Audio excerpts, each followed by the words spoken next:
السلام عليكم ورحمة الله وبركاته.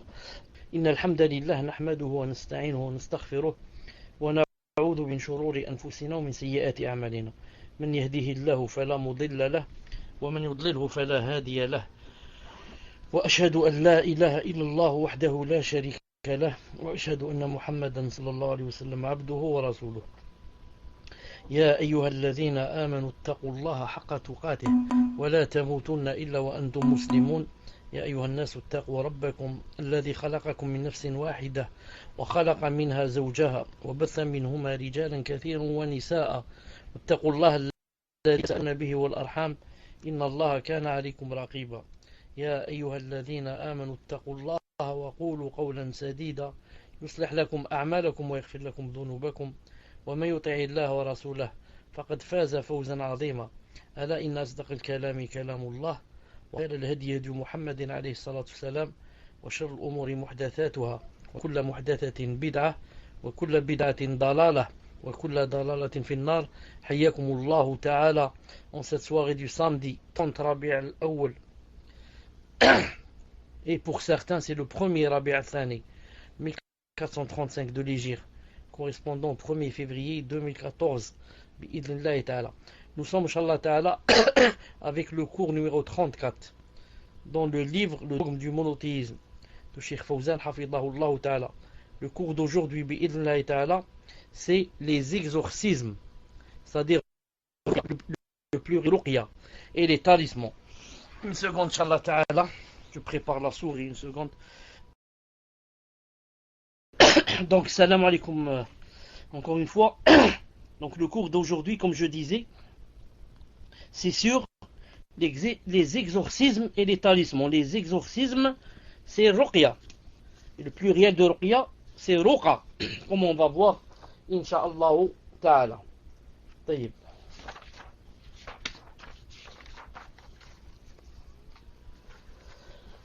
Donc, le cours d'aujourd'hui se divise en deux, comme d'après le titre. Grand A, les exorcismes, et grand B, les talismans. On va commencer donc par d'abord grand A. Si quelqu'un peut écrire le grand A, écrivez grand A, les exorcismes. Car j'ai oublié de l'écrire. Grand A, ou bien grand A si vous voulez, les exorcismes. J'attends, Inch'Allah Ta'ala, que vous l'écriviez.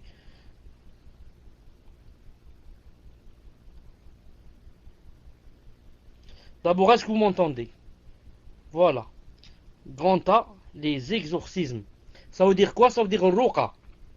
En arabe, le mot ruqa est le pluriel de ruqya. En arabe, ruqa, c'est le pluriel de ruqya. Ruqya, c'est singulier.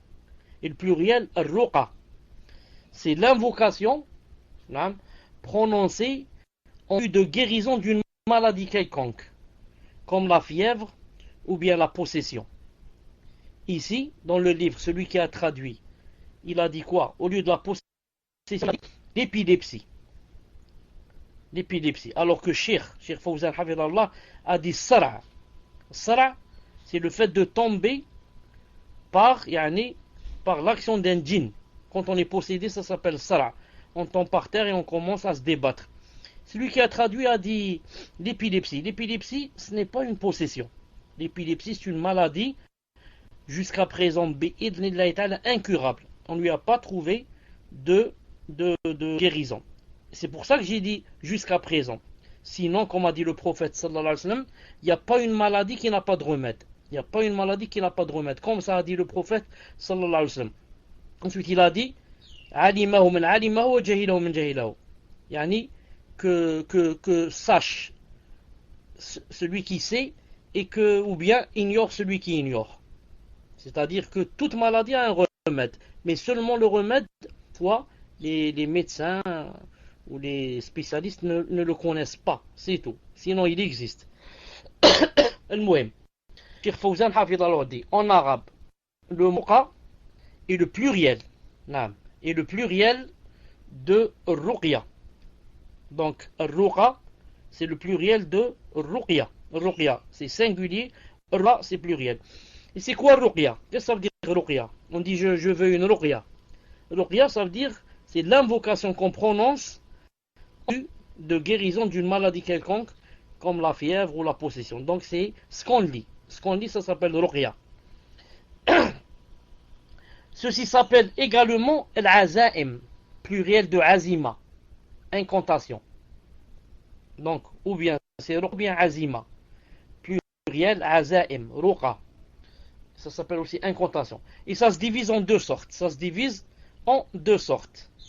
La première sorte, c'est les ruqa, c'est-à-dire la ruqya, qui ne contient pas de shirk, qui ne contient pas d'association. Donc vous avez compris que la deuxième sorte, c'est la ruqya qui contient du shirk. Donc ce sont les deux sortes. La première sorte, c'est ruqa, c'est-à-dire les ruqya qui sont exemptes de shirk, ne contiennent pas de shirk. Comme par exemple le fait de réciter sur le malade des versets du Coran ou des doigts du prophète sallallahu alayhi wa sallam, ou bien de l'exorciser par les noms d'Allah Azza wa Jal et ses attributs.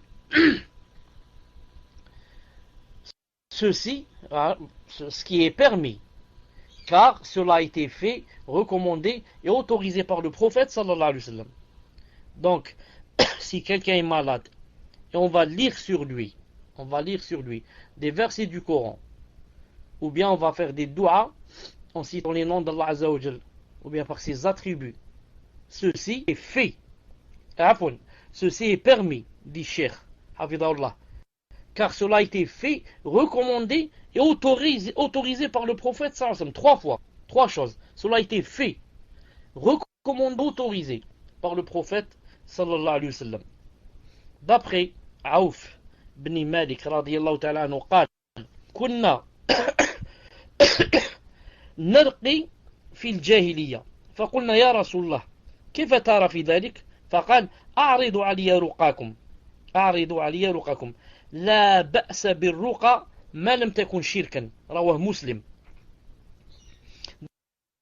رضي الله تعالى عنه, il a dit nous pratiquions l'exorcisme au temps de l'ignorance, avant l'islam. Le Jahiliya, ça s'appelle le temps de l'ignorance, avant l'islam. Puis on dit, ô messager d'Allah, qu'en penses-tu? Qu'est-ce que tu penses de la ruqya qu'on fait? Il répondit, récitez-moi vos exorcismes, récitez-moi vos ruqa. Ensuite, quand il a entendu ce qu'ils disent, il a dit, il n'y a pas de contrainte, il n'y a pas de reproche, il n'y a pas de blâme aux exorcismes, aux ruqa, tant que ce n'est pas de l'association. Toute ruqya qui ne contient pas de l'association est permise. Voilà la règle du prophète sallallahu alayhi wa sallam dans ce hadith rapporté par Muslim. Donc la base de la ruqya, la base c'est quoi? C'est pas que c'est interdit jusqu'à que ça contienne une preuve que c'est permis. C'est le contraire. La ruqya, tout ce que tu dis comme dua est permis, à condition que ça ne contienne pas de shirk. Non, à condition que ça ne contienne pas de shirk. طيب. Suyuti rahimahullah a dit, les savants sont unanimes sur le fait que les ruqya, c'est-à-dire les ruqa, les exorcismes, sont permis sous 3 conditions. Donc, la ruqya est permise, juste qu'elle remplisse conditions. La première, on va la citer ici, il faut que ça soit par la parole d'Allah ou par ses noms et ses attributs. Pour que la ruqya soit permise, à part le fait, le premier, que ça ne contienne pas de shirk, comme dans le hadith qu'on vient de voir. À part cela, il faut 3 conditions. Que ça soit par la parole d'Allah ou par ses noms et ses attributs. J'ajoute ici, ou alors parole du prophète sallallahu alayhi wa sallam aussi. C'est-à-dire des doigts qui véridiques dans des hadiths sahih. Donc, première condition, il faut que ça soit par la parole d'Allah, ou ses noms, ou ses attributs, ou la parole du prophète sallallahu alayhi wa sallam. Deuxième condition,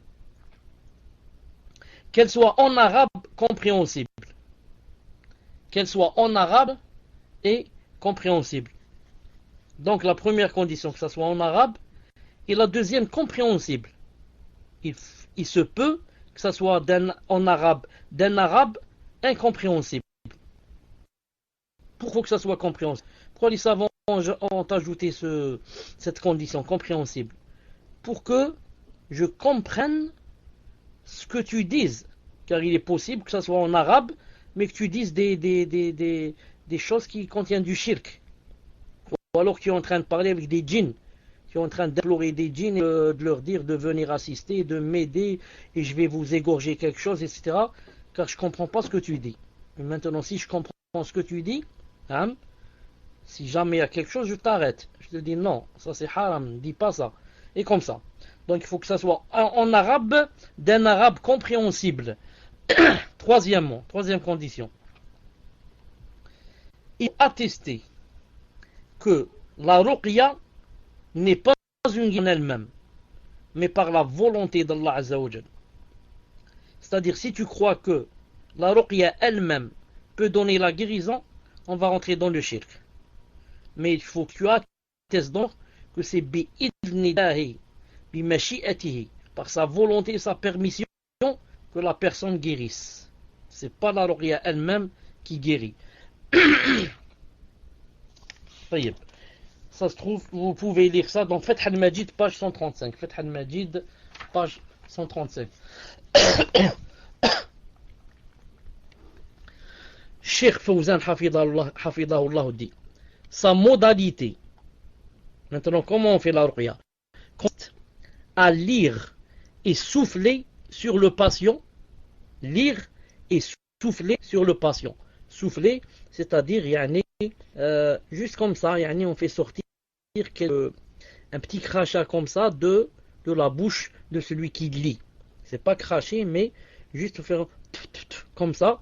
Donc, yani, le patient va sentir qu'il y a quelque chose qui sort de la bouche de celui qui lit, qui fait la ruqya, et poustillonner, ça. Mais ça s'écrit avec deux L. Poustillonner avec deux L.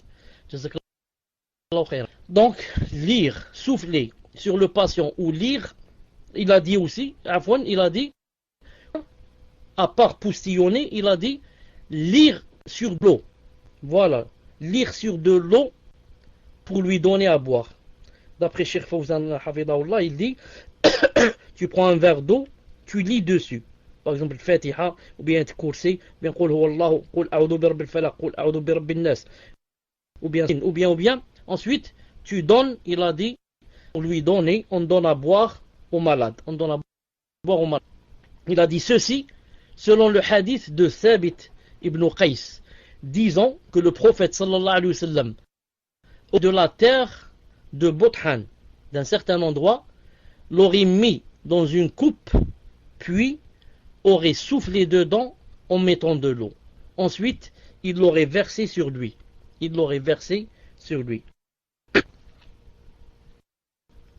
qui est dommage, c'est que le hadith qu'a cité Cheikh Fawzan est un hadith faible. Cheikh Al-Albani rahimahullah a jugé ce hadith, sa chaîne de transmission, comme étant faible. Dans Da'if Sunan Abi Daoud numéro 3885. Donc le hadith ne peut être attribué au prophète sallallahu alayhi wa sallam. Taïb.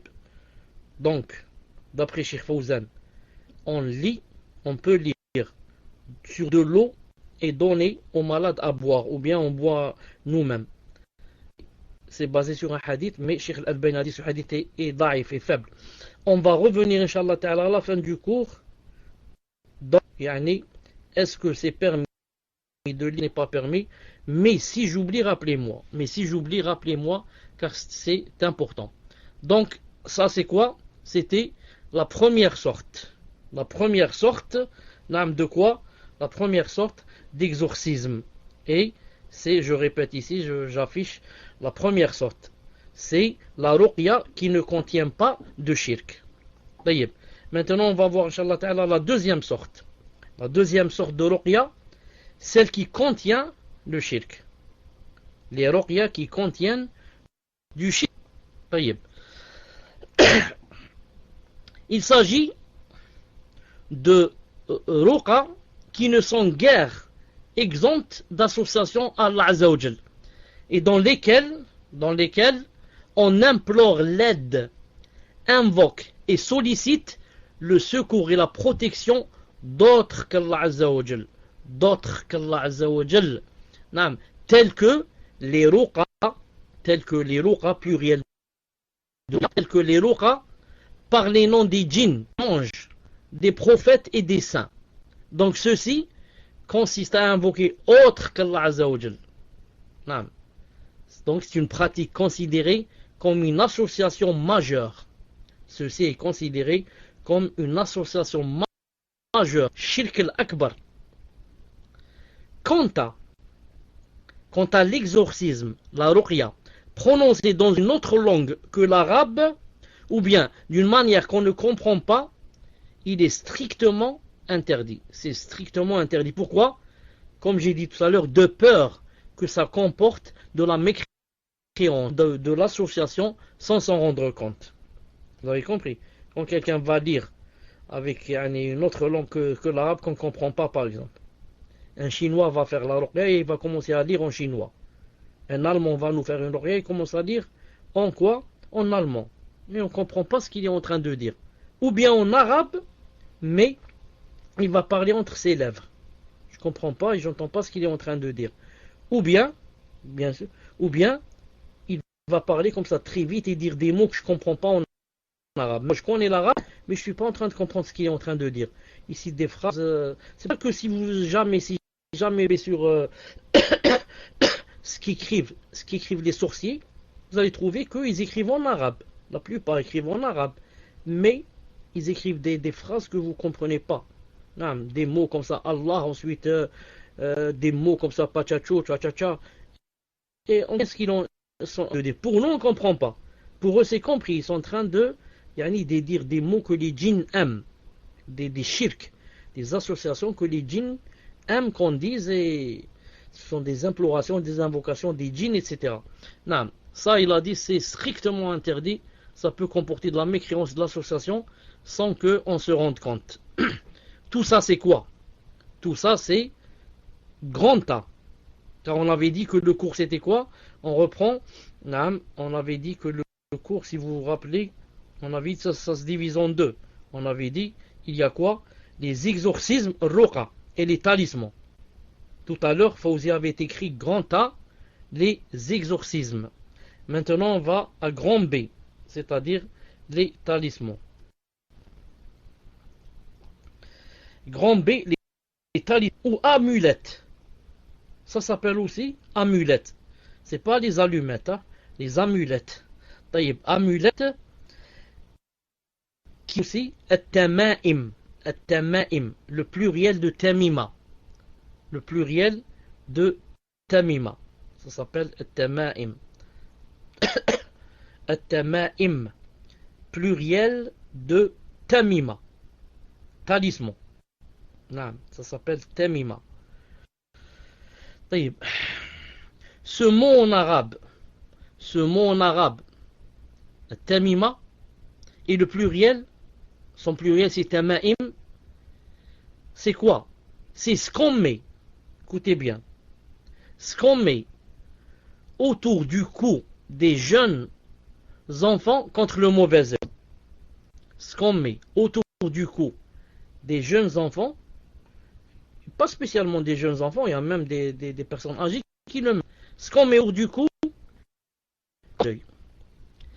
il peut aussi être porté par les hommes et les femmes. Et il en est de deux sortes. Quand on a dit il peut être porté par les hommes et les femmes, l'auteur a dit, c'est-à-dire celui qui a traduit l'a dit, certaines personnes, le traducteur a dit, certaines personnes accrochent cela même autour du cou des animaux, comme les vaches et autres, pour les préserver contre le mauvais œil. Donc certains accrochent cela pas seulement aux enfants, ni aux grandes personnes, mais aussi aux animaux, pour les préserver du mauvais œil. Il en est de deux sortes. Donc les talismans, ça se divise en deux sortes. La première sorte, Première sorte. Il s'agit des talismans contenant de Coran. Non. Il s'agit des talismans contenant des versets coraniques ou des noms et des attributs divins. Donc les talismans, ça se divise en deux sortes. La première sorte, ce sont les amulettes et les talismans et tama'im contenant des versets coraniques ou des noms et des attributs divins. Destinés bien sûr à être portés en vue d'une guérison. Au sujet de ce genre de talisman et les noms d'Allah Azza wa Jal, et les attributs, au sujet de ce genre, les savants sont de deux avis différents. Le premier avis, qu'est-ce qu'il dit? Il dit c'est autorisé. C'est autorisé d'accrocher autour du cou des lettres. Si ça contient quoi? Des versets coraniques ou bien des noms et des attributs d'Allah Azza wa Jal. Cet avis qui dit que c'est autorisé a été adopté par Abdullah ibn As. Et c'est ce qui apparaît de ce qui a été rapporté par Aïcha, mère, qu'Allah l'a agréé. Il a été également adopté par Abu Ja'far al-Baqir et Ahmed ibn Hanbal dans une version. Quand interdisant le port des talismans, ils l'ont interprété disant ceux qui contiennent de l'association. Non, car il a interdit cela. Non, le hadith parle de celui qui est talisman qui contient de l'association, qui contient du shirk. Donc je récapitule, c'est le premier avis. Le premier avis qui dit c'est permis de mettre autour du cou par exemple une amulette tamima à condition quoi? Du Coran ou bien les noms d'Allah ou bien les attributs ou bien des ad'iyas du prophète sallallahu alayhi wa sallam.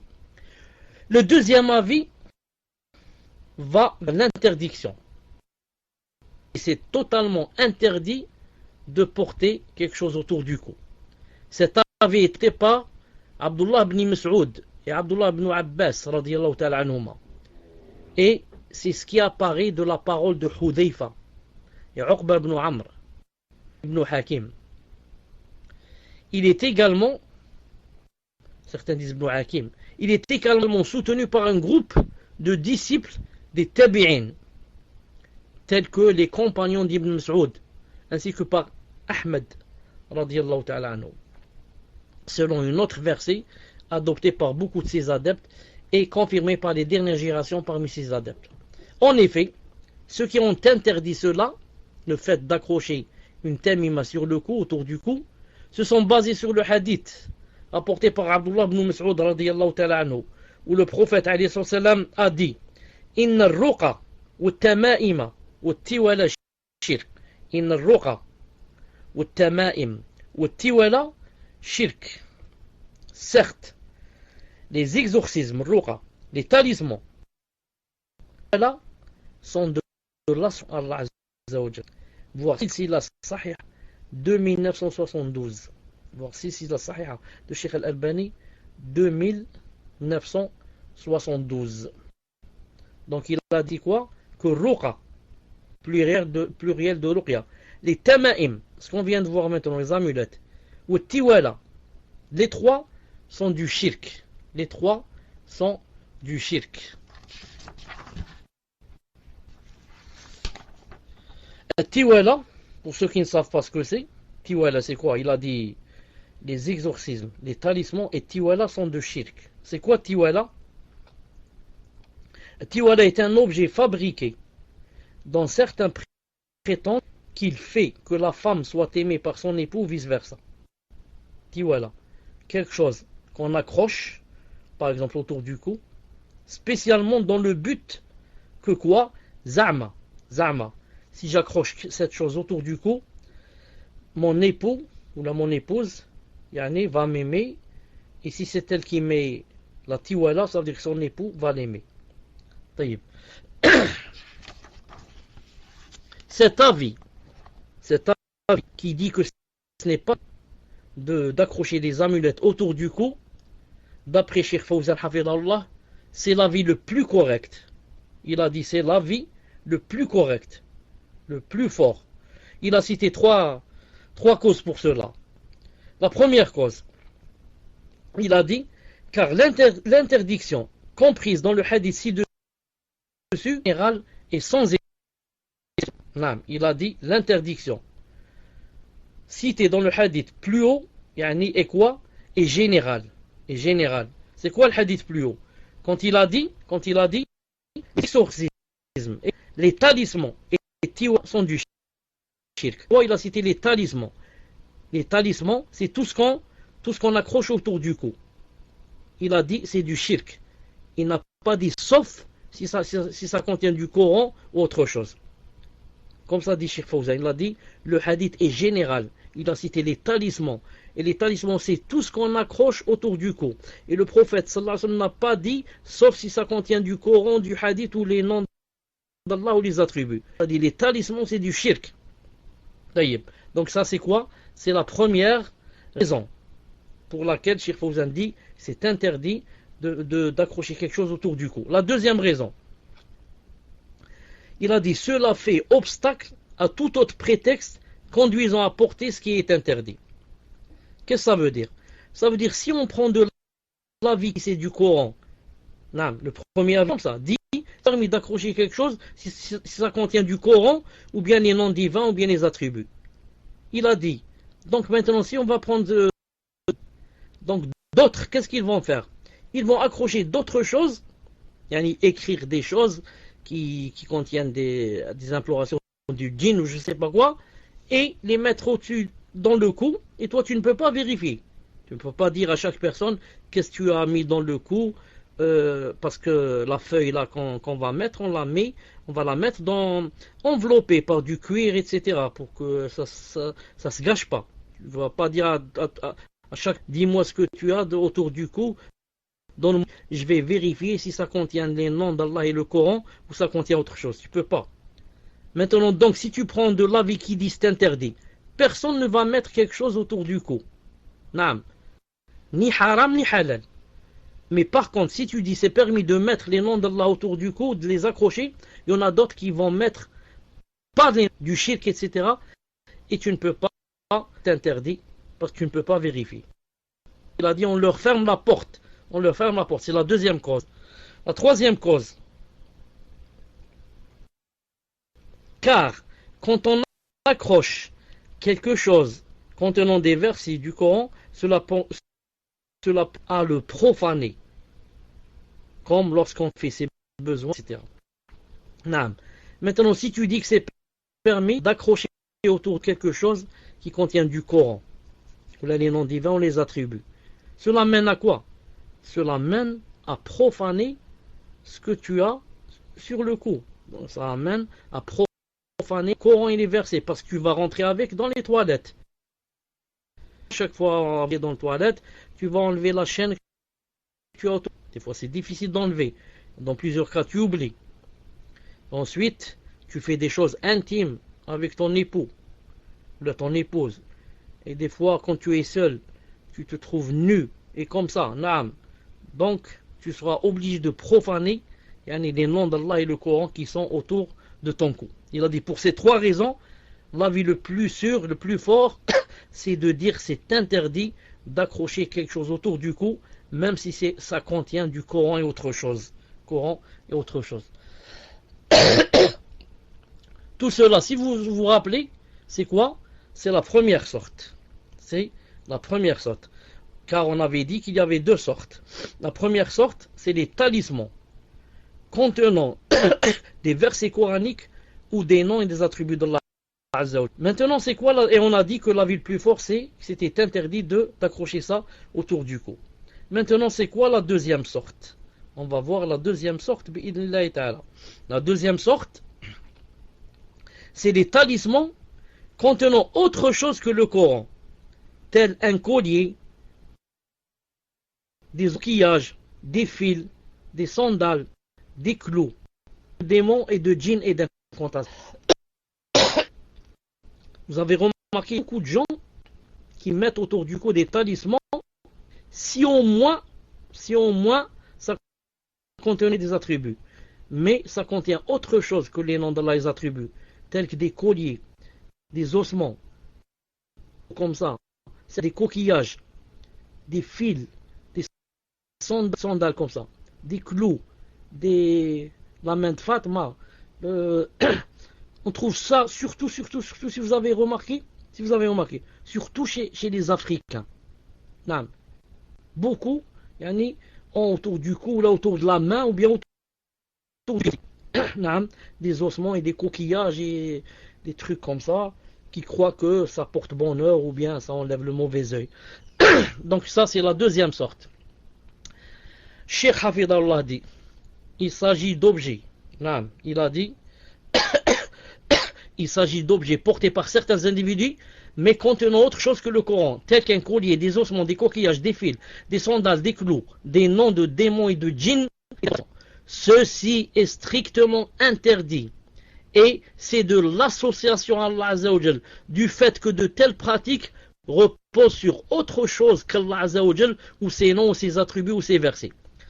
D'ailleurs, il a été rapporté par un hadith que le prophète sallallahu alayhi wa sallam a dit: Man ta'allaqa shay'an wukila ilayh. Quiconque s'accroche à un objet sera confié à lui. Regardez, Rayat Aram de Sheikh Al-Albani rahimahullah, hadith numéro 297. Il a dit hadith authentique. Quiconque s'accroche à un objet sera confié à lui. Donc, un objet, même si cet objet contient des versets ou je ne sais pas quoi, il a dit quiconque s'accroche à un objet autour de son pied, autour de sa main, autour de ses hanches, quiconque s'accroche avec le but que c'est ceci ou cela, il va être à lui. Qu'est-ce que ça veut dire va être confié à lui? Cheikh Fawzan te répond, Hafidallah, il a dit, c'est-à-dire qu'Allah Ta'ala confiera la personne à ce qu'elle s'est accrochée. Confiera la personne à ce qu'elle s'est accrochée au lieu qu'elle soit confiée à Allah Ta'ala, à son aide et à son secours.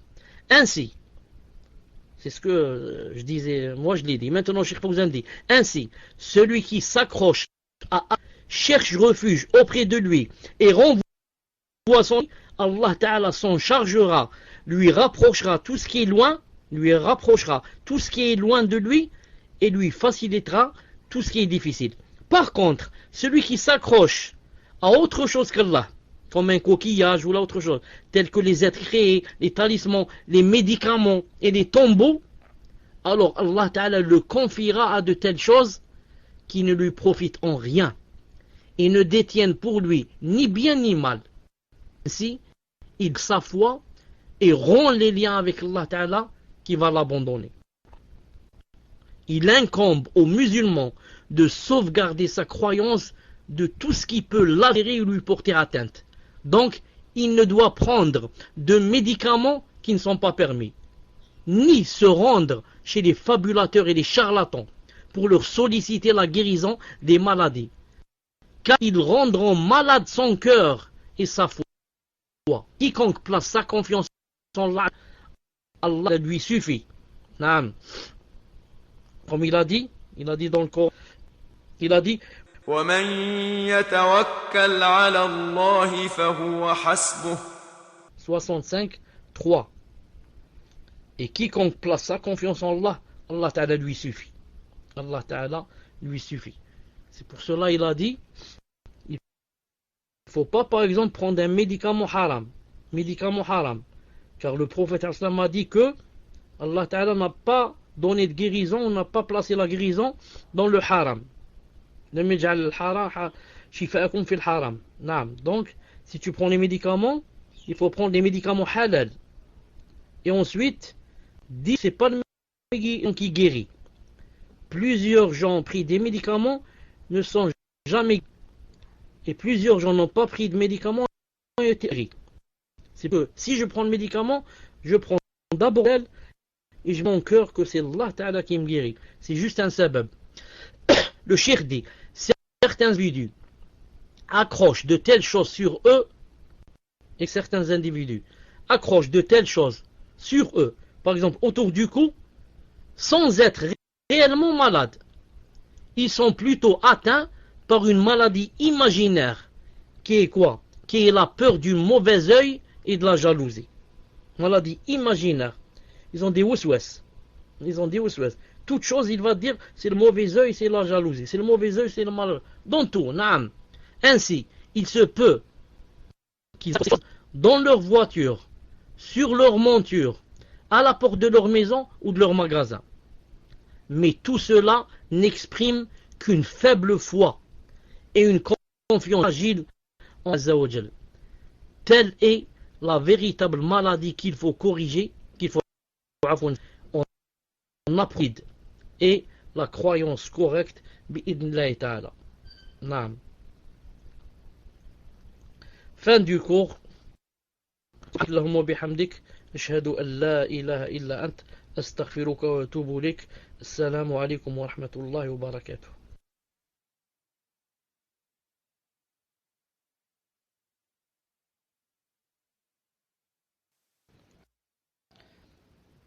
Alhamdulillah que je viens de me rappeler une chose.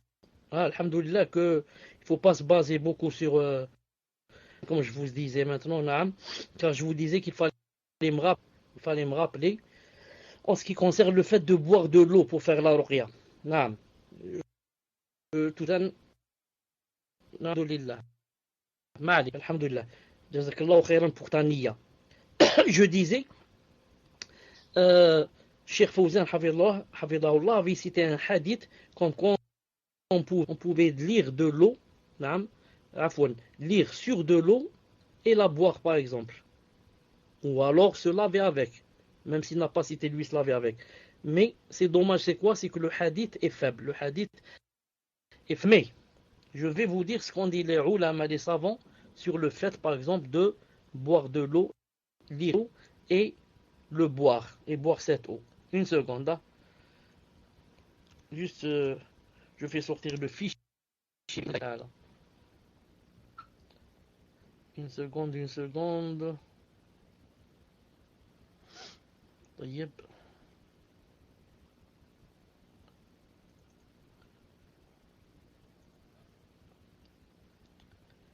Une seconde, je vais vous lire d'un fichier bi'idhnillahi ta'ala. Taïb. Écrivez numéro 1 si vous m'entendez.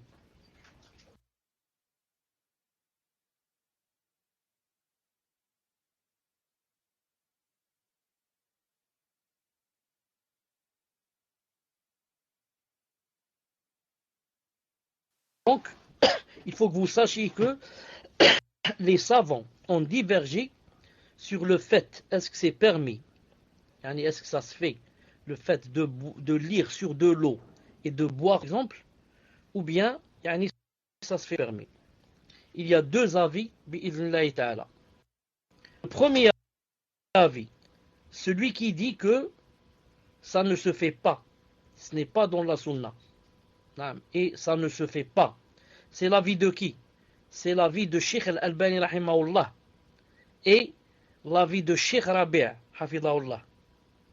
Ces deux ont dit que ce n'est pas permis de lire sur de l'eau et d'en boire car le prophète sallam ne l'a pas fait. Si tu leur cites le hadith qu'a cité Cheikh Fawzan, ils vont te dire Cheikh Al-Albani a dit que ce hadith laïf, donc c'est pas la peine. D'autres ont dit que c'était permis. Et c'est l'avis de certains compagnons et beaucoup de salaf. Entre autres, l'avis de notre mère Aïcha radiyallahu ta'ala anha. L'avis des 4 imams, Abi Hanifa et Shafi'i, Ahmed et Malik rahimahullah. Les 4 ont dit c'est permis. L'avis de Ibn Taymiyyah, Ibn al-Qayyim. Et parmi les contemporains, c'est l'avis des Shuyukh, Ibn Baz rahimahullah, Ibn Uthaymin rahimahullah, Al-Fawzan rahimahullah. Al-Fawzan, vous avez entendu ça en direct quand il a dit que c'était permis. Hafidahullah. Muhammad ibn Ibrahim rahimahullah, Salah al-Sheikh hafidahullah, Abdel Muhsin al-Abbad hafidahullah. Et aussi c'est l'avis du comité permanent d'Arabie Saoudite. Ensuite, j'ai trouvé 2 ou 3 hadiths authentiques qui vont en ce sens. Le premier, c'est quand le prophète sallam a dit, quand il a dit, exposez-moi, lisez-moi vos ruqya. Tant qu'elles ne contiennent pas de shirk, naam, il a dit c'est permis. Et toi, quand tu lis du Coran sur de l'eau, tu n'as pas fait shirk. Tu as lu un peu de Coran sur de l'eau. C'est comme le prophète, il levait ses mains et lisait dessus. lisait sur ses mains, ensuite s'essuyait avec. Donc, pour l'instant, il n'y a pas de shirk, alhamdoulilah. Le deuxième hadith qui m'a convaincu, c'est que le prophète, sallallahu alayhi wa sallam, une fois, après une morsure je crois, d'un, comment ça s'appelle, avec l'aqrab en français, dites-moi comment ça s'appelle l'aqrab, c'est pas celui qui scorpion. Une fois le prophète sallallahu alayhi wa sallam a été mordu par un scorpion, il a mis son doigt dans la terre. Il a rentré son doigt comme ça dans la terre. Ensuite, il a lu sur son doigt. Non, il a lu sur son doigt, c'est-à-dire sur la terre. Et son doigt. Donc, si on avait compris, si je peux mettre mon doigt sur la terre et je commence à lire sur la terre qu'il y a sur mon doigt. Donc, je peux lire aussi sur de l'eau. Et le prophète a dit, quiconque peut être utile à son frère, qu'il le soit. Et voilà, ensuite il y a les savants que j'ai cités, bien sûr, leurs fatwas sont là avec nous. Je peux vous lire par exemple, comme Cheikh Ben Baz a dit, ou bien il a dit le fait de poussillonner sur l'eau, bil Qur'an, thumma yashrab, ensuite il boit. فهذا لا أعلم فيه سنة. Il a dit, je ne connais pas une sunna du prophète en ce sens, c'est-à-dire lire sur de l'eau et boire. ولكنه كان من عمل السلف, mais les salafs l'ont fait. وهو أمر مجرب, et c'est une chose qui a été expérimentée. وحينئذ نقول لا بأس به. C'est pour cela qu'on dit يعني لا بأس به, يعني ça se fait, il n'y a pas de mal à le faire. لا بأس, il n'y a pas de mal أن يصنع هذا للمرضى, أن يصنع هذا للمرضى. S'il n'y a pas de mal qu'on fasse ceci pour le malade, c'est-à-dire on leur lit sur لينتفعوا به. لكن الذي يقرأ في الماء بالنف أو التفل ينبغي له أن لا يفعل ذلك إن كان يعلم أن به مرضا يخشى منه هذا المريض الذي قرئ عليه. Il a dit sauf si maintenant en lisant comme ça il sait que le malade a une maladie qui ça marche pas avec cela. Et Cheikh Ben Uthaymin a dit la ba'sa bihi aussi. Cheikh Ben Uthaymin, il a dit la ba'sa bihi. Voilà, et la se trouve dans Majmou' Fatawa Ibn Baz, tome numéro 5. Quant à Ibn Uthaymin rahimahullah, il a dit la même chose. Dans Fatawa Nour al Darb, tome 1, page 225, il a dit la ba'sa bihi. La ba'sa nusna' dhalika lil marid. Et le comité permanent aussi a dit ça dans Majmou' al-Fatawa. Il a dit la mani', il n'y a pas de mal min al-qira'a minhu lil istishfa bi ghayrihi min miyah. Il a dit il n'y a pas de mal.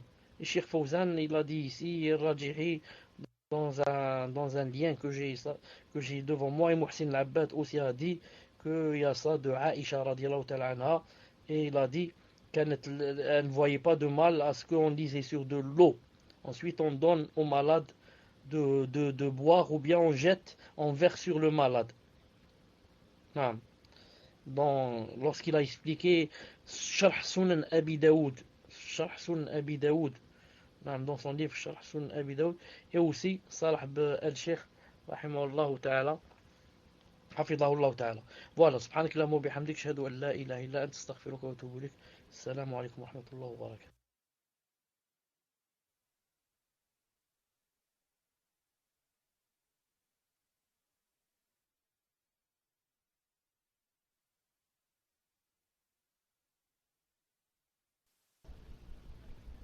تفضل إن شاء الله. C'est quoi la première question?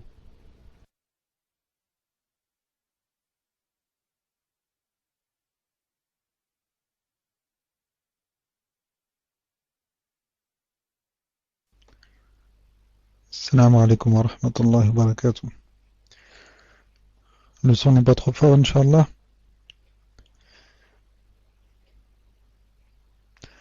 Alhamdulillah. Donc première question, cher. Qu'Allah vous préserve. Il y a dans notre ville une personne qui, au moins dans le passé, a écrit des talismans avec des écritures incompréhensibles, etc. L'un de ses enfants m'a dit qu'il aurait arrêté ses pratiques pour le moins bizarres, mais que par la suite, il y a eu des témoignages affirmant qu'il demandait le nom de la mère. Donc là, Allahu Alam, j'ai compris que dès lors où une personne se présentait à cette personne, il demandait le nom de la mère et qu'il tournait autour des personnes avec un œuf, etc. Ma question est donc, peut-on prier derrière cette personne, sachant qu'elle s'avance pour faire imam? Jazakumullahu khayran, cheikh. Donc concernant cette question et les questions en général, min fadlikum, on vous a déjà demandé lorsque vous rédigez une question de vous relire, Inch'Allah, de vous relire et de bien vérifier si les phrases ont du sens. Barakallahu fikum. Tfadal, cheikh.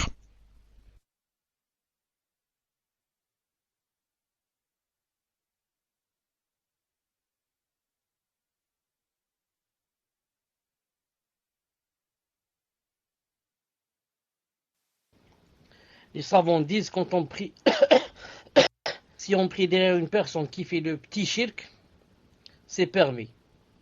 Et encore, s'il y a mieux que lui, on ne prie pas derrière lui.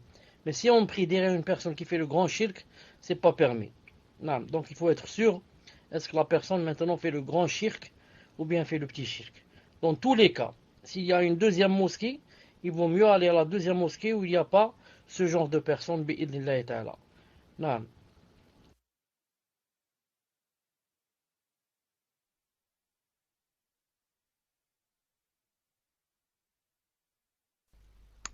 Question suivante. Un frère dit, ma sœur est éprouvée dans sa demeure. Elle pense qu'il y a un djinn qui hante sa maison. En effet, elle entend des bruits et fait beaucoup de cauchemars. Aujourd'hui, elle est tellement effrayée qu'elle ne dort même plus chez elle. Dès qu'elle rentre chez elle, elle est prise de peur et tremble. Nous ne savons pas comment faire pour régler son problème. Nous soupçonnons qu'elle est victime de sihr. Elle vit seule avec son enfant. Peut-on faire une ruqya de son appartement ou est-ce juste de la peur? Est-ce une peur autorisée? Barakallahu fikum. Tfadal, cheikh. Si c'est possible, Inch'Allah ta'ala, de relire la question, c'est-à-dire la question seulement, pas le cas. Le cas, je l'ai compris. La question, qu'est-ce qu'elle a dit? Peut-on faire? Tfadal. Naam, sur la question, peut-on faire une ruqya de son appartement ou est-ce juste de la peur? Et est-ce une peur autorisée? Tfadal, cheikh.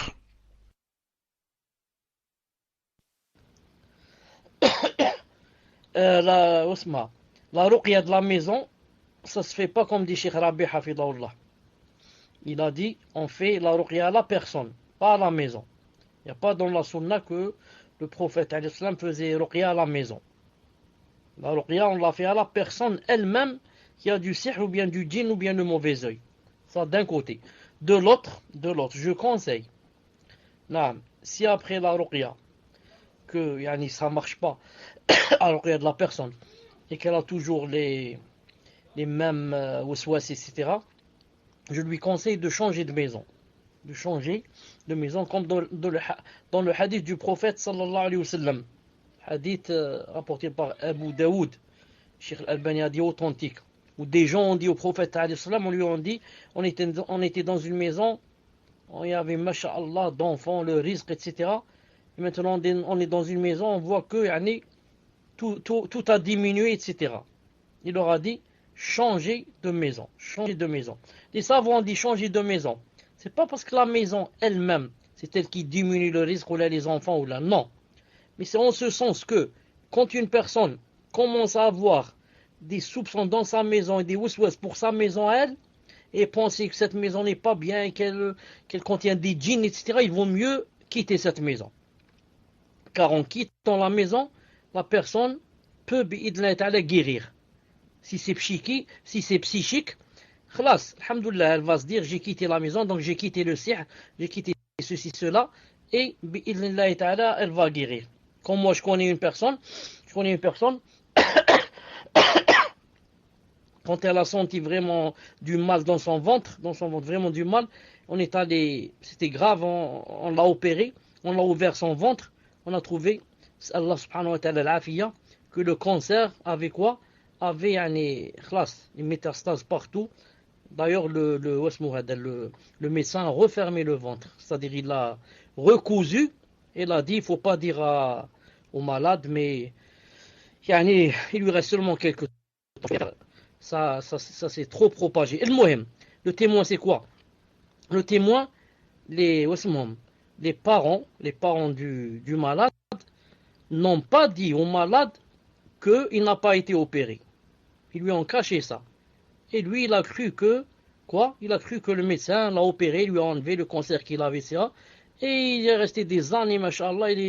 Après qu'il restait toujours dans la maison, il a commencé à sortir, il a commencé à retravailler, aller au travail, aller avec sa femme et ses enfants en voiture, aller je ne sais où, à la plage, je ne sais où. Al-Muhim. Pourquoi? Parce qu'il s'est mis dans la tête que le médecin lui a enlevé la maladie, lui a enlevé le problème. C'est comme ça que je conseille à cette sœur de changer de maison si après la ruqya ça ne donne rien. Wallahu ta'ala alam. Tfaddal.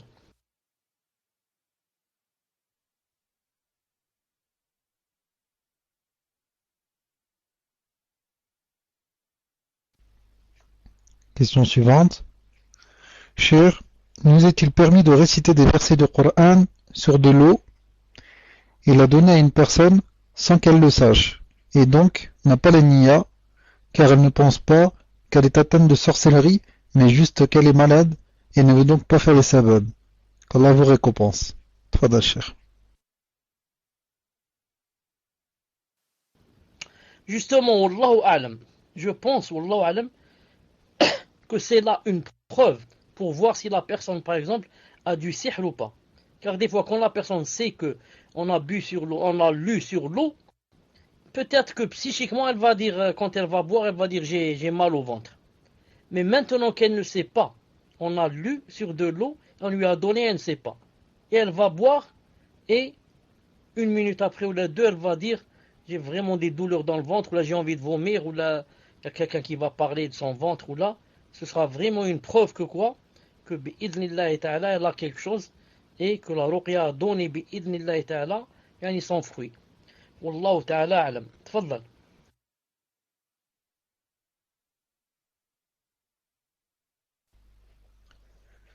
Question suivante. Cher, qu'Allah vous récompense et vous couvre de ses bénédictions ainsi que les admins et tous ceux qui nous écoutent. D'après le hadith de Auf ibn Malik, qu'Allah l'agrée, qui a interrogé le prophète sallallahu alayhi wa sallam sur les exorcismes de l'ignorance, qui étaient bonnes si elles ne contenaient pas du shirk. Mais comment les gens de l'ignorance faisaient la ruqya sans shirk alors que le Coran n'était pas révélé? Peut-il exister une ruqya sans le Coran? Jazakumullahu khayran. Tfadal, Cheikh.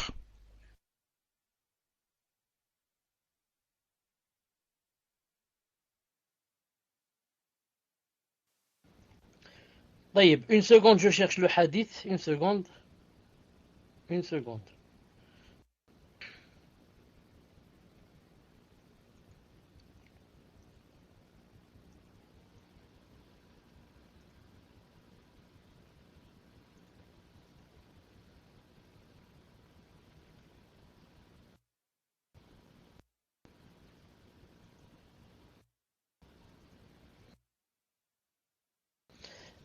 عن عوف بن يهيلية فقلنا يا رسول الله كيف ترى في ذلك؟ فقال أعرضوا علي رقاكم لا بأس بالرقى ما لم تكن شركا. D'après Ibn Malik radiyallahu ta'ala, nous pratiquons la ruqya au temps de l'ignorance. Puis au messager d'Allah, qu'en penses-tu? Il répondit, récitez-moi vos exorcismes. Nul reproche, nul blâme à la ruqya si elle ne contient pas de l'association. Naam. On peut être dans la jahiliya, c'est-à-dire avant que ne vienne l'islam, et qu'on ne dise pas quelque chose qui fasse la ruqya. Comme s'il dit par exemple, Ya Allah par exemple, Ya Allah par exemple, soignez-le, guérissez-le. Ya Allah aidez-nous. Ya Allah ceci. Naam. Car même les kuffars, comme vous savez, si on leur demandait qui a créé les cieux et la terre, ils disent Allah subhanahu wa ta'ala. Naam. Seulement, beaucoup d'entre eux prenaient quoi? Prenaient des intermédiaires. Mais un kafir, même quand il tombait dans le problème ou là, il demandait directement à Allah, comme dans le Coran. Dans le Coran, que les gens, quand ils montent dans la barque, et que c'est vraiment le moment de se noyer, il commence à implorer Allah subhanahu wa ta'ala. Donc le prophète sallallahu alayhi wa sallam écoutait d'eux, et là où il n'y avait pas de shirk, il dit c'est permis. Quand tu demandes à Allah ta'ala de t'aider, de te soigner, de te faciliter, de t'ouvrir ses portes, et comme ça. Wallahu ta'ala.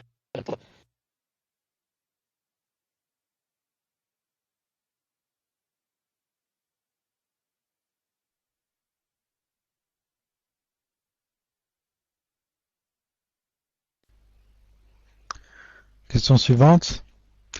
Cher Barakallahu Fikum. Doit-on se faire la ruqya shar'iyya soi-même de façon régulière, comme moyen de prévention par exemple contre les maux, maladies, mauvais œil, sihr, djinn, etc. Tfadal Cheikh.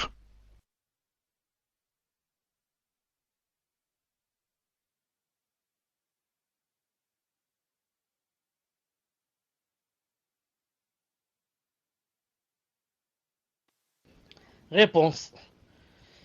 Al-Ruqa, c'est le pluriel de Ruqya. C'est quoi une Ruqya?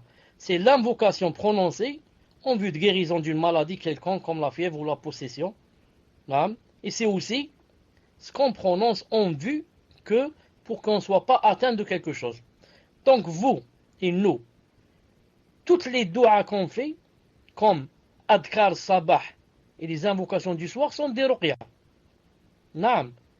Toi, quand tu t'assois, tu dis Asbahna wa asbah al-mulku lillah walhamdulillah, Rabbi nas'aluka khayra ma fihi al-yawm khayra ma ba'dah. Et comme ça, tu es en train de faire une ruqya. Car tu es en train d'invoquer, en vue que Allah subhanahu wa ta'ala est loin de toi les maux, les problèmes, les difficultés, il te donne le bonheur, t'ouvre ses portes, etc. Tout ça, ça rentre dans la ruqya. Donc si la question est-ce que c'est permis de faire une ruqya pareille? C'est permis.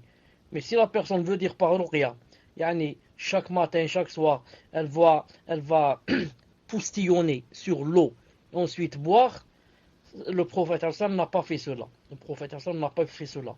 Mais se limiter à quoi? Au dua. Se limiter au dua, bi'idhnillahi ta'ala.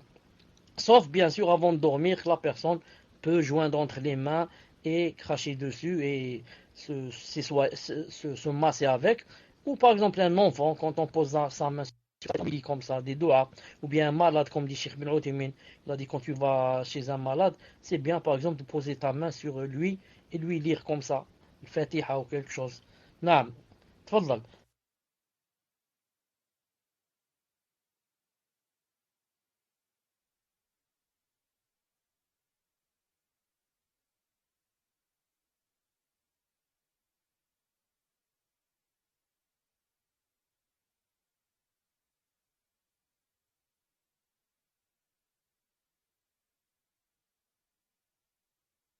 Est-ce que vous êtes avec moi?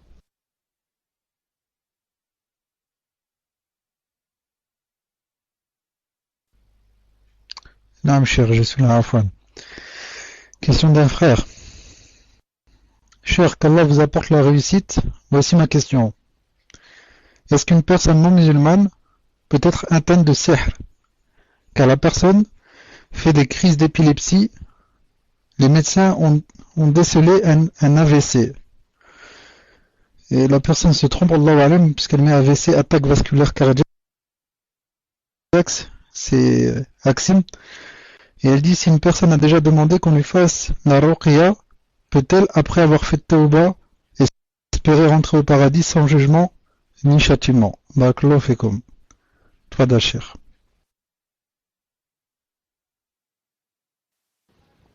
Après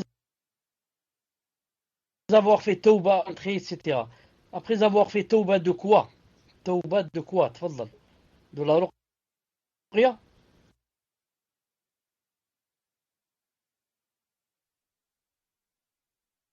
Ah, monsieur, je pense qu'il parle du hadith concernant les personnes qui ne demanderont pas qu'on leur fasse ruqya. Allahu alam, je pense qu'il parle de ça. Toi d'Achir.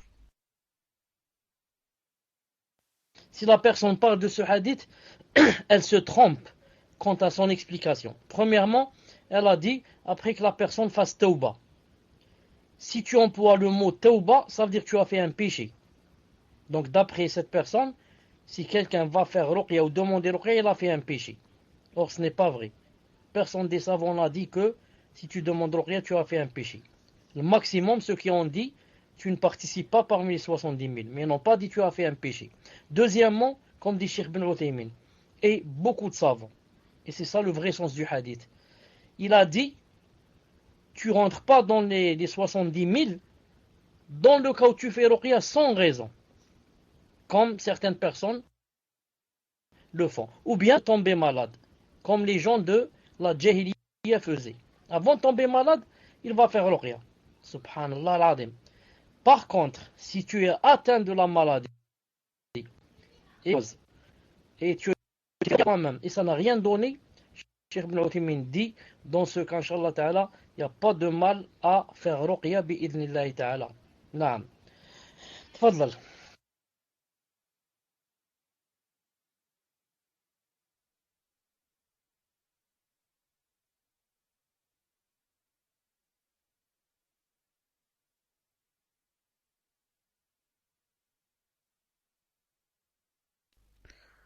Non, cher, on m'a dit que le micro était trop fort, donc j'ai baissé le niveau. Inch'Allah, le son est toujours bon chez vous.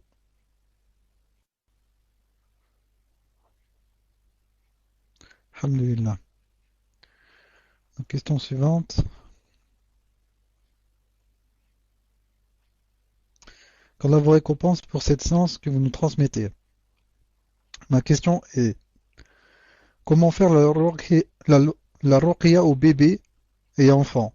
Comme par exemple, les du'as avant de dormir, doit-on passer leurs mains, doit-on, doit-on leur passer les mains sur le corps comme nous faisons pour nous-mêmes? Barakallahu fekum. Tfadal Cheikh.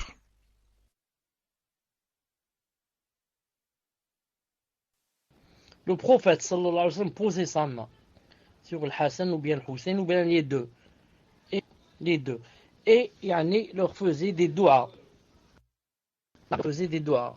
Toi aussi, quand tu poses main par exemple sur le bébé, sur sa tête par exemple, sur son ventre là où il est mal ou là, et tu fais des doigts, c'est permis bi'idhnillahi subhanahu wa ta'ala. Naam. Tfadal.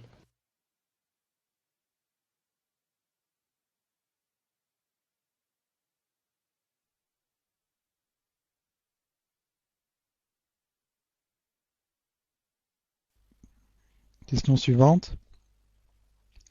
Qu'Allah vous couvre de sa miséricorde. Qu'Allah vous récompense ainsi que les admine pour leur travail.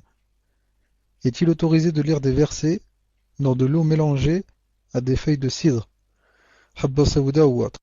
Barakallahu fikum. Tfadal Cheikh. Si d'après l'avis qu'on a cité de la plupart des savants, que c'était permis de boire sur de l'eau, par prédominance, c'est permis sur de l'eau avec du cidre, car c'est encore mieux. Vous avez compris? Si l'eau simple, c'est permis de boire de lire sur elle et de la boire, l'eau simple. Qu'en est-il maintenant, alhamdoulilah, l'eau avec du cidre, ou la habba saouda, ou l'huile d'olive? Non, c'est encore meilleur bi'idhnillahi ta'ala. Tfadal.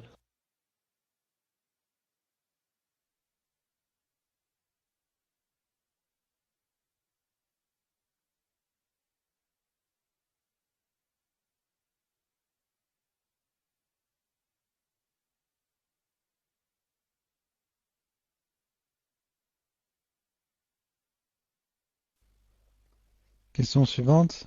Hayakumullah Cheikh.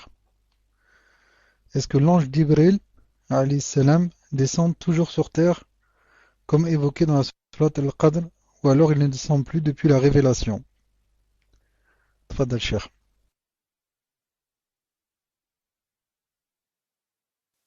Une seconde, je vous cherche un verset, Inch'Allah. Une seconde. Une seconde.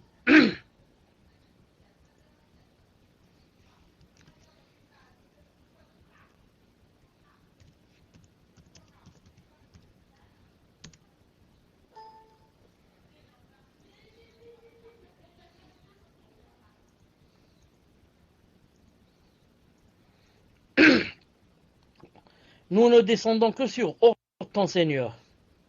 Le prophète sallallahu alayhi wa sallam a rencontré une fois Jibril et lui a dit, ça fait longtemps que je t'ai pas vu. Allah Ta'ala fait descendre ce verset pour expliquer nous ne descendons que sur ordre de ton Seigneur. Jibril alayhi salam, ni lui ni aucun autre ange ne descend s'il n'y a pas de raison et il n'y a pas de permission d'Allah subhanahu wa ta'ala. Vous avez compris?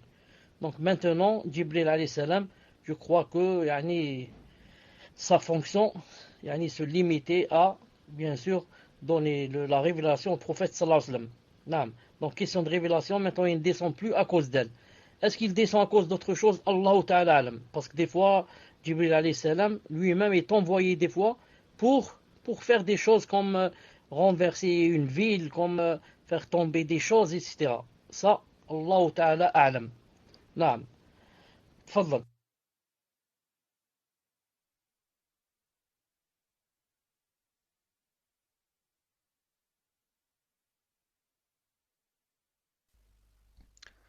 Question suivante. Cheikh Hafizakumullah.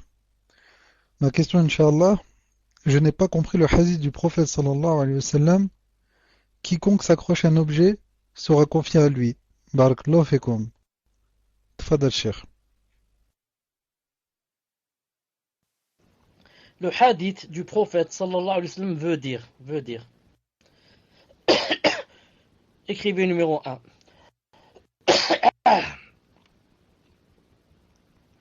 Alhamdulillah. Veut dire, quand un problème par exemple, ou traverse une épreuve, ou une difficulté, qu'est-ce qu'elle doit faire? Elle doit revenir à Allah subhanahu wa ta'ala. C'est pour cela que il y a une règle qui, je vais citer un hadith, qui dit que maintenant quand tu es dans l'aisance, tu n'as pas de problème, tu as, masha'Allah, tu as tout. C'est maintenant que tu dois connaître Allah Ta'ala davantage. Pourquoi? Pour que le jour où tu sois dans la difficulté, tu le trouveras Allah subhanahu wa ta'ala comme secoureur.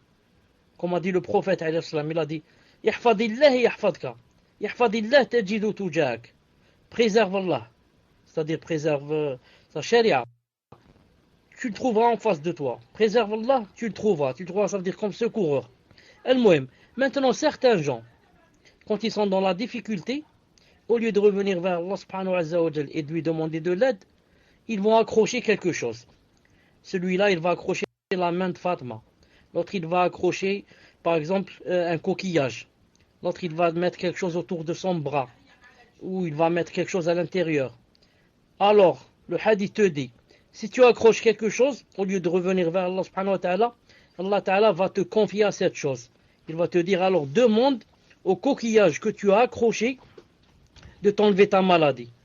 Demande au clou que tu as attaché par exemple autour de ton cou de te guérir. Et comme ça, quiconque accroche une chose au lieu de s'accrocher à Allah Ta'ala, il sera confié à cette chose.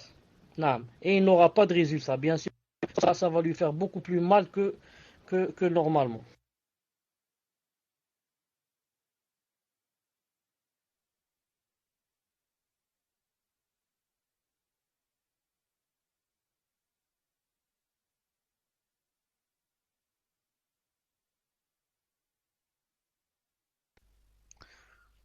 Mon cher, je pense que vous aviez fini de répondre. Vous me confirmez, Inch'Allah. Et je m'adresse aux personnes qui lèvent la main sur le salon bis. Et certaines personnes, malheureusement, vous a ouvert le PV et depuis tout à l'heure, il attend que vous lui donniez la question et malheureusement, vous ne lui répondez pas. Et vous nous faites perdre du temps car le nombre de PV ouverts est limité. Le nombre de PV ouverts est limité. Question suivante, cher. Cher, non, celle-là, je l'ai déjà lue. Qu'Allah vous récompense, cher. Lorsque j'étais petite, j'ai souvent été atteinte de mauvais œil. Ces derniers mois, j'ai eu beaucoup de difficultés dans ma vie et j'ai souvent envie de quitter cette vie et mourir. Je ne sais pas ce qu'il m'arrive, que puis-je faire? Mustaan, tfadal cher.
Barakallahu fik de répéter la question. Tfaddal.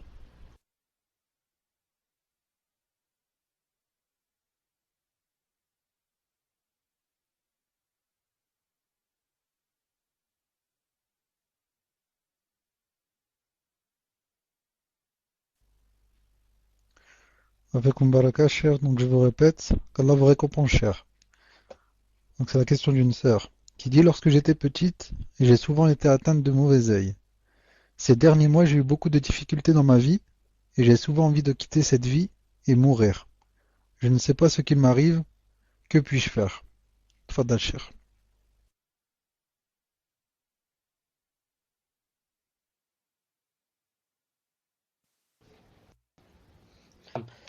Est-ce que vous m'entendez?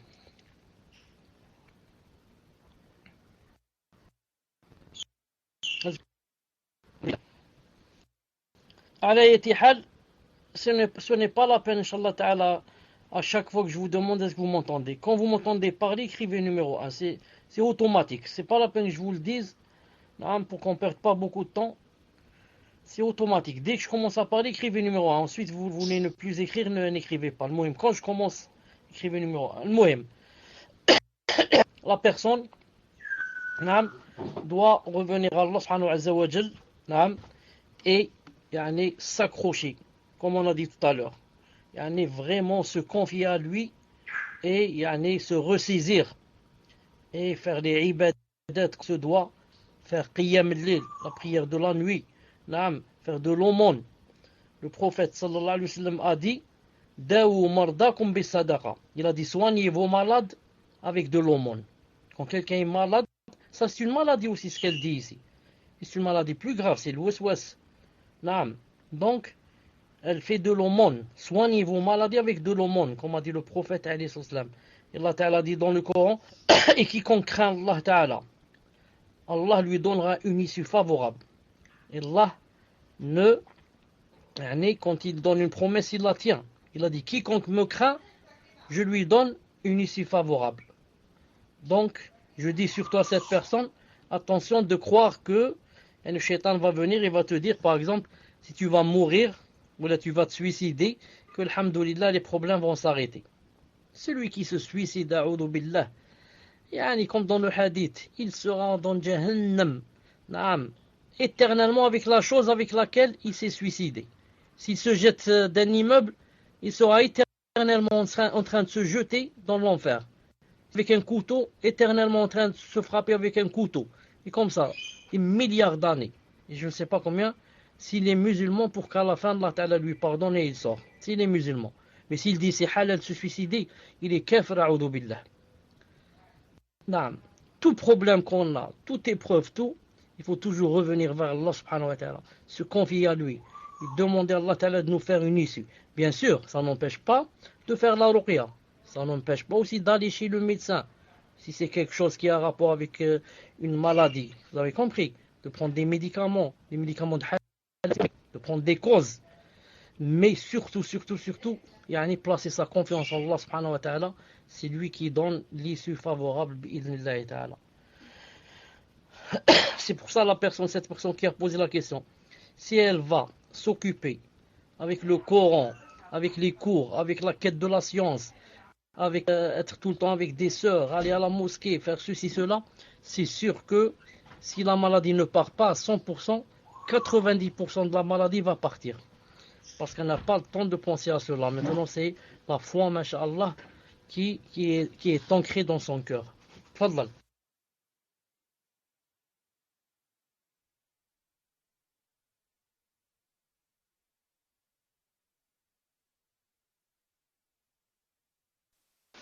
Afwan Cheikh, je me permets d'intervenir. Assalamu alaikum wa rahmatullahi wa barakatuh. Juste pour une sœur demande, elle dit que vous venez de dire que le prophète wassalam, a mis les mains sur Al-Hussein ou Al-Hassan pour faire dua. Et elle dit, il me semble, à moi et une autre personne, que dans un autre cours, Cheikh, on avait vu qu'il n'y avait pas de dalil sur le fait qu'il ait posé les mains. Donc est-ce que vous pouvez apporter un éclaircissement, Cheikh? Barakallahu fikum.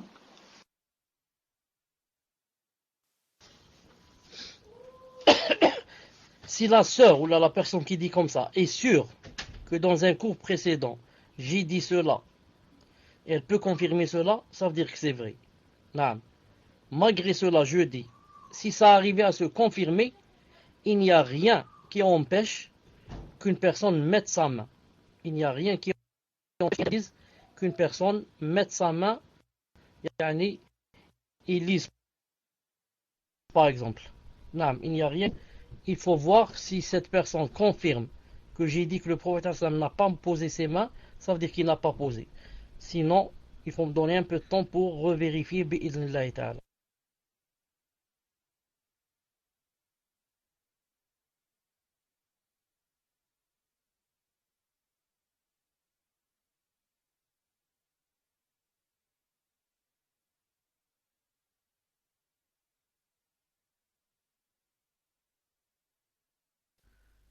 Question suivante. Hayakumullah. Bismillahirrahmanirrahim.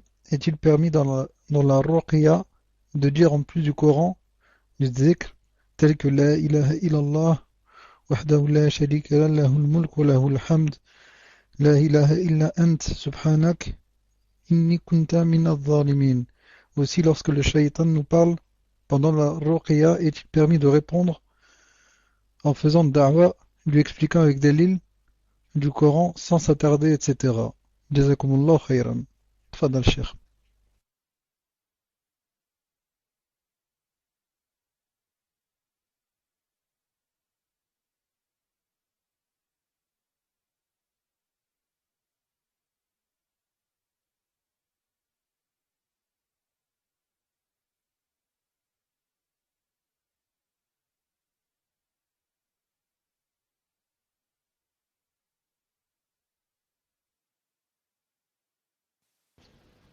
Voilà, j'étais en train de chercher le hadith, c'est pour ça que je n'ai pas entendu la question. Naam, où le prophète alayhi salam kana yu'awwid al-Hasan ou al-Hussein.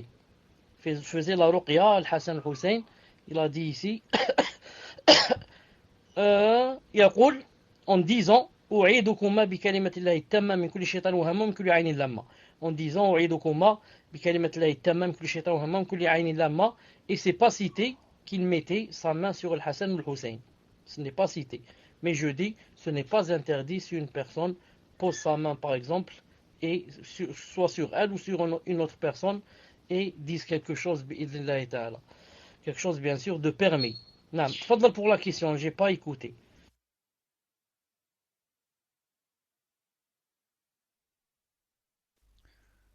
Non, je vous répète, cher. La personne dit Hayakumullah. Bismillah ar-Rahman ar-Rahim. Est-il permis dans la ruqya de dire, en plus du Coran, du dhikr, tel que la ilaha illallah wahdahu la sharika lah lahul mulk wa lahul hamd, etc. Ou alors, la ilaha illa ant subhanak inni kuntu minadh zalimin. Aussi, lorsque le shaitan nous parle pendant la ruqya, est-il permis de répondre en faisant da'wa, lui expliquant avec dalil du Coran sans s'attarder, etc. Wa jazakumullah khayran. Tfadal Cheikh. Si c'est possible d'expliquer un peu, j'ai pas compris cette question. Yani, tu as dit, le Shaitan nous parle. Tu l'as dit, est-ce que c'est possible d'arrêter pour lui expliquer? Expliquer à qui? Au malade ou bien au Shaitan? À qui on explique? Non. Donc résume. Est-ce que tu peux résumer ce que veut dire cette personne? Bi'idhnillahi ta'ala. Personne va dire est-ce qu'il y a un dalil qu'on peut mettre sa main par exemple sur quelqu'un et lire? On dit naam. Le prophète sallallahu alayhi wa sallam lui-même a dit, il a dit quand quelqu'un par exemple voit un mal dans un endroit, il a dit qu'il mette sa main sur cet endroit. Ils disent bismillah. Fi riwaya bismillah 3 fois. Ils disent u'iduka bi'izzatillahi wa qudratihi min sharri ma ajidu wa hadir. Ou c'est la personne elle-même. Bi'izzatillahi wa qudratihi min sharri ma ajidu wa hadir. 7 fois. Il a dit il met sa main et il lit 7 fois bi'idhnillahi ta'ala. Tfadhal, essaye de résumer ce que veut dire le frère.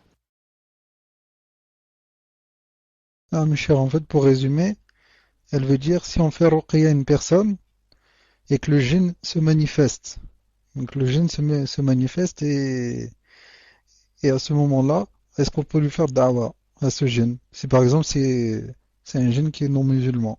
Allahu alam. Tfadal cheikh.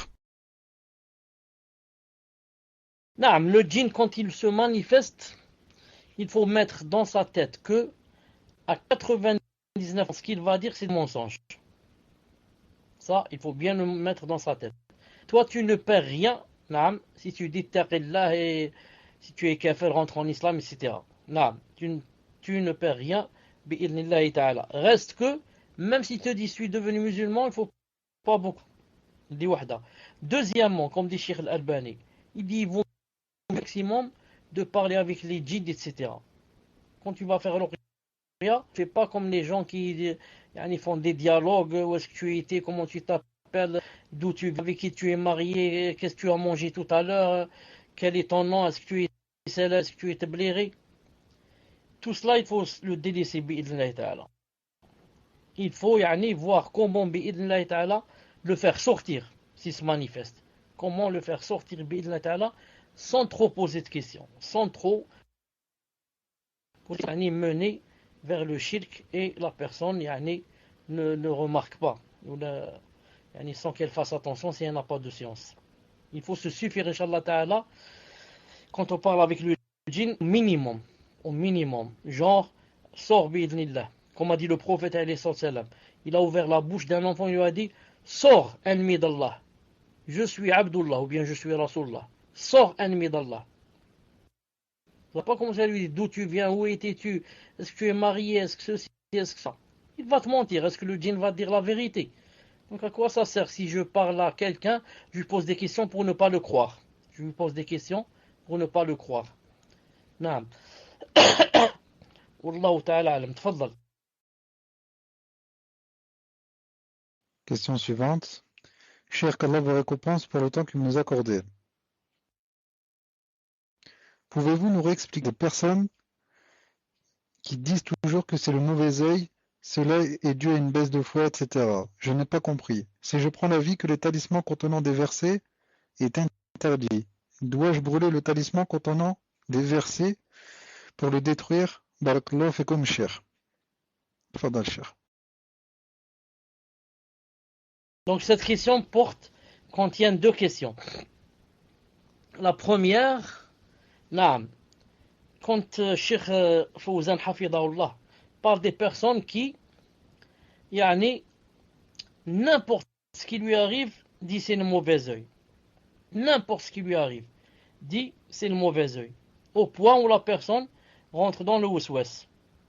N'importe quoi, c'est le mauvais œil. C'est pas comme ça. Subhanallah al-Azim. C'est pas n'importe quoi le mauvais œil. Non, le mauvais œil, non, c'est connu. Quand on rencontre telle personne qui est connue pour avoir le mauvais œil, par exemple. Maintenant, toute chose, je vais dire, c'est le mauvais œil, ça peut rentrer un peu quoi? Ça rentrer un peu dans les waswas et ensuite ça peut ébranler un peu la foi. Le fait de dire toute chose c'est le mauvais œil, toute chose c'est le mauvais œil. Ce n'est pas comme ça qu'étaient les salafs. Ce n'est pas comme ça qu'étaient les salafs. Non, le mauvais œil existe. Peut-être la cause de plusieurs personnes qui vont mourir, comme a dit le hadith authentique. Mais dans toute chose, il ne faut pas qu'il y ait rouleau. Il ne faut pas qu'il y ait exagération. Il ne faut pas qu'il y ait exagération. Quant à la deuxième question, qui était dans la fin de cette question, si on a maintenant un talisman et il y a dessus des versets, et on est de l'avis qu'on ne doit pas mettre cela, comme a dit Cheikh Fawzan Hafidallah. Qu'est-ce qu'on fait donc avec les versets? On les brûle. On les brûle. Non. Si quelqu'un va dire comment on brûle du Coran, on lui dit Uthman ibn Affan radiyallahu ta'ala anhu a brûlé le Coran. Ça, il a réuni les Corans, ensuite il a décidé de prendre une seule version du Coran et de brûler les autres versions pour qu'il n'y ait pas quoi? Pour qu'il n'y ait pas de divergence chez les musulmans. Donc, Uthman ibn Affan, le prophète nous a dit quoi? C'est un calife bien guidé. Il a dit alaykum suivez la sunna des califes bien guidés. Et Uthman, qui est un calife bien guidé, a brûlé le Coran bi'idhnillahi ta'ala. Fadhal. Question suivante. Ahsanallahu ilaykum, cher. Comment savoir si nous sommes touchés de sorcellerie ou alors des djinns? Car une sœur âgée de 34 ans, toujours pas mariée, se soigne depuis plus de 5 ans. Malgré tout, elle n'est pas guérie, surtout dans la prière. Cette chose la fait trembler, lui fait faire des grimaces. Elle ne trouve pas de raqi. Que lui conseillez-vous? Qu'Allah vous accorde le firdaous, cher. Barakallahu fikoum. Tfadal, cher. J'ai une sœur de lait. J'ai une sœur de lait. De lait, ça veut dire que j'ai... comment qu'on dit? C'est pas j'ai allaité. C'est-à-dire sa mère m'a allaité. Sa mère m'a allaité. Donc, toutes les filles de cette mère, de cette femme, sont mes sœurs de lait. L'une d'elles, je lui ai fait peut-être 10 ou 15 ruqya bi'idhnillahi ta'ala. Ou peut-être 20. Chez elle, elle me disait fais-moi ruqya, je lui faisais comme ça des fois 1 heure, 2 heures. Des fois on passait la nuit là-bas avec ma femme et mes enfants chez elle. La nuit. Pendant 1, 2 ou 3 ans, ça n'a jamais donné un résultat. Une fois, 3 ans après, je ne sais pas combien d'années après, je lui ai fait ruqya et le djinn s'est manifesté. Donc, je dis à cette personne qui vient de poser la question maintenant, ça ne veut pas dire que tu as fait la ruqya 2, 3, 4 fois, que rien ne s'est manifesté, donc tu n'as rien. Surtout, si elle a des symptômes, comme les grimaces et ceci, cela, elle tremble, et ceci, cela. Donc, la première des choses qu'elle doit faire, c'est revenir vers Allah subhanahu wa ta'ala et placer sa confiance en lui et faire beaucoup de dua. On lui dit du secours et la guérison. Car si Allah Ta'ala ne t'aide pas, tu peux faire 1000 ruqya sans trouver de remède. Écrivez numéro 1 si vous m'entendez. Ça c'est la première des choses, bi'idhnillahi subhanahu wa ta'ala. C'est de revenir vers Allah subhanahu wa ta'ala avec le cœur. Avec le cœur. La deuxième, c'est de se faire la ruqya soi-même, ou bien une sœur te fait ruqya, ou bien quelqu'un avec un mahram. Et la troisième qui est très importante, c'est bi'idhnillahi ta'ala d'apprendre la aqida. De lire les livres de la aqida, d'écouter des audios en aqida. Les savants ont dit, la aqida bi'idhnillahi ta'ala illumine le cœur. Que fait la aqida? Elle t'illumine ton cœur. Ton cœur devient lumière. Tu connais maintenant les noms de la tribu, la volonté universelle, la volonté juridique. Tu connais ce qui n'est pas permis dans la aqida. Maintenant, ton cœur est illuminé, plein de lumière. Quand c'est plein de lumière, qu'est-ce qui va se passer? Il va se passer que le shaitan qui était à l'intérieur, ou bien qui gardait le sihr, le djinn qui gardait le sihr, ne peut pas rester dans la lumière. Lui, c'est comme la chauve-souris. La chauve-souris ne peut vivre que dans les ténèbres et les obscurités, et les puits, et les gouffres, et les tunnels. Il ne peut pas vivre dans un endroit plein de lampes et de lumière et de je ne sais pas comment ça s'appelle. Vous avez compris? Donc quand la personne va lire la aqida, prendre la aqida, son cœur va s'illuminer. Le shaitan, s'il ne part pas, il aura beaucoup de difficultés à faire du mal. S'il ne part pas, la plupart du temps il part. S'il reste, il restera sans faire de mal. Car déjà lui il a mal. Il a les yeux, il ne peut plus les ouvrir. Parce que c'est illuminé autour de lui.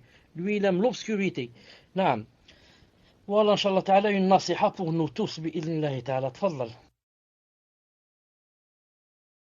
Question suivante. Est-ce possible de se laver avec de l'eau sur laquelle je récite le Coran et de la laisser s'évacuer dans l'évacuation de la douche? Jazakumullah khayran ajma'in. Tfaddal, cher. Qui contient du Coran sur laquelle on a poustillonné. On a craché dessus. Et on a lu du Coran, on va se laver avec. C'est permis de la jeter dans l'évacuation de la salle de bain. Pourquoi? Car les savent dit que l'eau, tu as seulement, mais ne contient pas de Coran cette eau. Elle contient ce que tu as poustillonné. Mais il n'y a pas de Coran dessus, il n'y a pas dessus, alhamdoulilah, des mots comme ça qui sont visibles. C'est pour ça les savants disent c'est permis de jeter cette eau dans la salle de bain sans problème bi'idhnillahi ta'ala. Naam. Toi que vous pouvez trouver bi'idhnillahi ta'ala sur internet. Tfaddal. Question suivante. Qu'Allah vous préserve et vous récompense, ainsi que les admins. Je voulais savoir s'il existe une ruqya dans le cas où on pense que quelqu'un nous a lancé un sihr pour nous empêcher de nous marier. Barakallahu fikum. Tfadal Cheikh. Si la personne a des doutes, elle se dit peut-être qu'on m'a fait un sihr pour ne pas me marier. Comment se fait-il qu'à chaque fois que quelqu'un vient demander ma main, ensuite ça ne marche pas, et a des doutes et veut enlever les waswas, et qu'elle se fait ruqya d'abord à elle-même, faisant des douas. Naam. C'est permis bi'idhnillahi ta'ala. Ensuite, si elle veut vérifier par une personne étrangère qui lui fait la ruqya pour dire qu'elle n'a rien. Car des fois la personne a quelque chose et elle ne sait pas. Ma'alish si c'est avec cette niya bi'idhnillahi ta'ala. Wallahu ta'ala a'lam. Tfaddal. Question suivante. Qu'Allah Azza wa Jal vous récompense pour le temps que vous accordez à la Ummah. Vous avez parlé des bijoux avec du Coran dessus où le nom d'Allah apparaît. Mon fils a 2 mois, on lui a offert une gourmette avec écrit son prénom Ubaydallah. Dessus en arabe, est-ce que j'ai le droit de lui mettre, sachant qu'il n'entre jamais aux toilettes? Barakallahu fikum. Tfadal Cheikh. Est-ce que tu as dit que la gourmette était en or? Est-ce qu'il y a ça dans la question? La personne a dit que on n'écrivait pas sur de l'or ou quelque chose comme ça. Tu peux me rappeler quand est-ce que j'ai dit ça? Quelle personne, Cheikh? De quelle personne parlez-vous? Écoute, pour que je comprenne bien, Barakallahu fik, relis la question pour que je comprenne bien. Je crois qu'elle a dit que j'avais compris la question, elle n'a pas parlé d'or, je vous la répète, Inch'Allah. Qu'Allah Azza wa Jalla vous récompense pour le temps que vous accordez à la Ummah. Vous avez parlé des bijoux avec du Coran dessus ou alors le nom d'Allah. Mon fils a 2 mois, on lui a offert une gourmette avec écrit son prénom, Ubaydallah, écrit en arabe. Est-ce que j'ai le droit de lui mettre, sachant qu'il ne rentre jamais aux toilettes? Barakallahu fikum. Donc elle a juste acheté une gourmette écrit Ubaydallah, pas parler d'or, cher. D'accord. Une seconde, je vais vous donner un verset. Une seconde, laissez-moi vous chercher un verset, Inch'Allah Ta'ala. Une seconde. أو من ينشأ في الحلية une seconde في الحلية أو من ينشأ في الحلية وفي الخصام غير مبين الحلية. Regardez ce verset, naam. Regardez le verset qui va venir. أو من ينشأ, et dans une version ينشأ في الحلية وهو في الخصام غير مبين 43-18, c'est-à-dire en français quoi, cet être, là tu es en train de parler de la fille, pas du garçon, élevé au milieu des parures et qui dans la dit capable de se défendre par une argumentation claire et convaincante. Allah Ta'ala, quand il parle de la fille, pas du garçon, il lui a donné 2 qualificatifs. Le premier, elle est élevée au milieu des parures. Et le deuxième, la fille et la femme en général, quand elles se disputent, elle perd le pôle nord. On commence à dire n'importe quoi. Ce qui nous intéresse, nous, c'est la première partie. Cet être, qu'est-ce qu'elle a? Elle est élevée au milieu des parures. Donc, le garçon ne doit pas être élevé au milieu des parures. C'est pour ça, Cheikh Ibn Uthaymin dit, et les savants aussi, le garçon n'a le droit qu'à quoi? À une bague. En quoi? En argent. Il n'a pas le droit ni à la gourmette, ni à la chaîne, ni à des bracelets, ni à autre chose. Vous avez compris? Le garçon, il a droit à une bague, naam, en argent, qu'il met dans l'auriculaire ou bien le doigt qui le suit, le deuxième. Par contre, c'est interdit qu'il mette la bague dans le doigt du milieu. Comment il s'appelle? Pouce index majeur, le majeur. Ni sur l'index, ni sur le pouce. La femme, quant à la femme, il est permis de mettre bague dans les 5 doigts qu'elle veut. Pourquoi? Parce que Allah Ta'ala a dit d'elle qu'elle est élevée au milieu des parures. Allah Ta'ala a créé la parure pour la femme et elle est élevée au milieu de la parure. La parure à droite, à gauche, en haut, en bas. Donc le garçon, je donne un conseil à cette sœur de ne pas lui mettre la gourmette, même si elle ne comporte le mot d'Allah subhanahu wa ta'ala. Si c'est possible, si elle est en argent par exemple, ou bien même en or, de la faire fondre, de l'emmener chez celui qui vend le bijoutier, il la fait fondre et il lui comment on dit, sna'lu, il lui fabrique par exemple une bague en argent qu'il mettra par exemple plus tard quand il sera ou bien qu'il la fasse fondre carrément de l'argent en la lui vend. Naam. Wallahu ta'ala alam. Tfaddal. Ibn Mohamed, si tu m'entends, regarde ton PV, min fadlek. Ibn Mohamed, si tu es là, regarde ton PV. Question suivante. Ah, naam. Donc Naam, d'accord, Inch'Allah, akhi.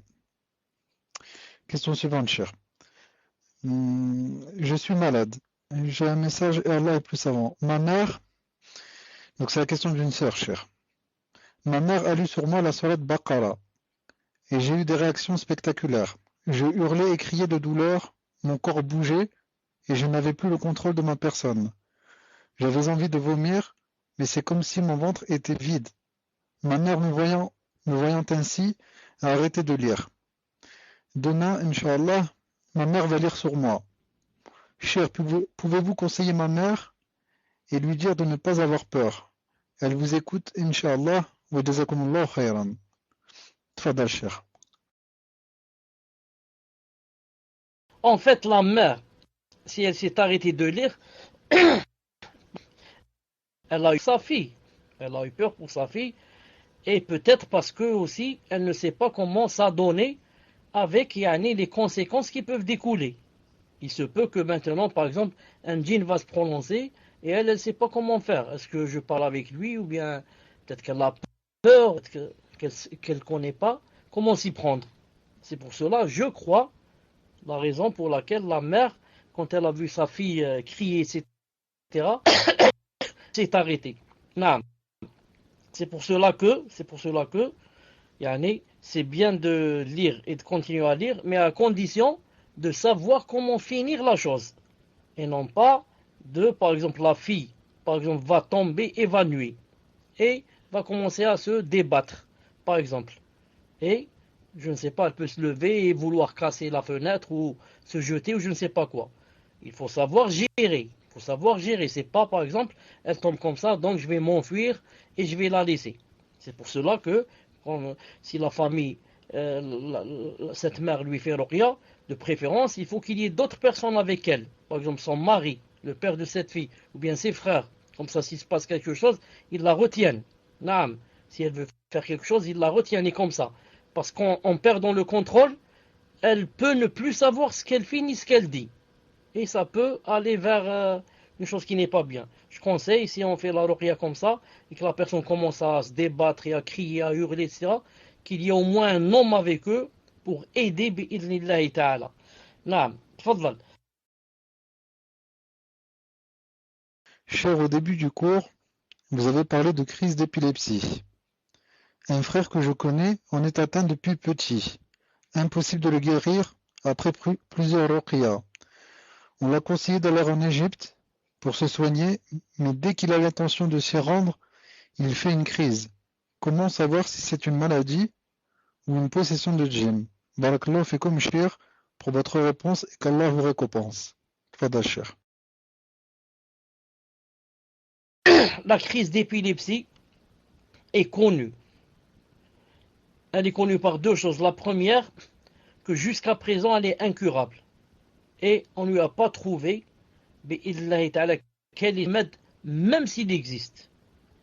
Pourquoi il existe? Car le prophète a dit, il n'y a pas une maladie qui n'a pas de remède.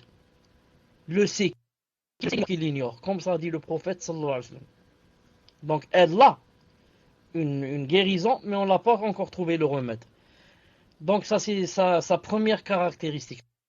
La deuxième qui fait que ça ne ressemble pas à la possession, celui qui a l'épilepsie,